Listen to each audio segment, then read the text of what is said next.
Mənim bir xəncəlim var. 200 il yaşı var. Antik əşyalara zəng elədim ki, məndə bir xəncəl var, 200 il yaşı var. Dedi, qaqa, şəkilin atımın baxı. Şəkilin atım. Mən də elə bilirəm ki, ərəblər də Bakıda bir-birini qıracaq, bu üstündə bir-birini bıçaqlayacaqlar. Targovda. Şəkilin atdım. Mən səs atım ki, qaqa, bu xəncəl görür, bu mantrovkadır. Bu sən ancaq təkər təmir edəndirsin.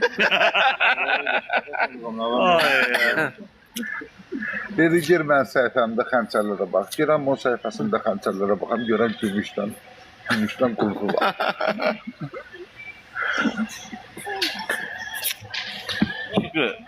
Sağ olsun, bunları yiyorsun.